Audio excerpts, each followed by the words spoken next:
Hello guys, pag-usapan lang natin ang breaking news. Ayon kasi sa balita, furing-furi ng mga kababayan natin kina Daniel Padilla at Kyla Estrada. Very generous daw sila. Yan kasi ang pinag-uusapan sa social media kung bakit nga naman kasi pinagkakaguluhan ng mga kababayan natin, mga OFW, sina Daniel Padilla at Kyla Estrada, na talagang aliw na aliw sila sa mga ayuda moment ni na Kyla Estrada at Daniel Padilla sa lugar sa Japan. Na alam niyo naman siguro na dahil nga naman kasi nagbakasyon sila at napaaba pa umano ang kanilang bakasyon. Kaya nga naman kasi sina Daniel Padilla at Kyla Estrada, bonggang-bongga ang kanilang sweetness at lambingan.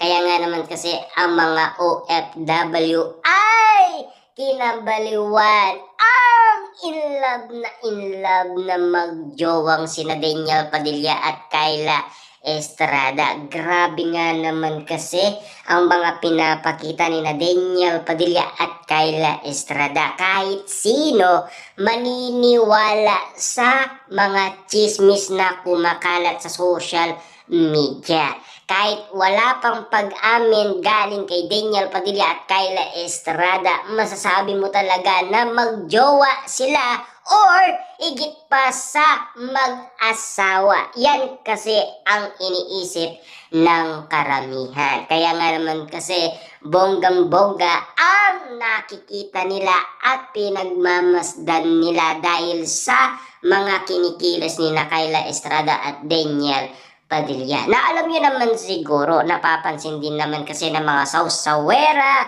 na mga kapitbahay, lalong-lalo na ang mga Dilolo fans. Dahil sinasabi nila, sana daw ma-engage na agad-agad para kasalan na lang ang kulang. Kasi alam niyo naman siguro ang mga Dilolo fans, ayaw nilang magkaroon ng project ang dalawa kasi baka magulo nga naman kasi ang iniisip nila at matulad kasi sa mga ibang couple na pinag-usapan na sinasabing magjowa ang galawan at kilos nila dahil nagpo-promote sila ng nasabing project. Yan kasi ang pilit pinag-uusapan at pinagkakaguluhan.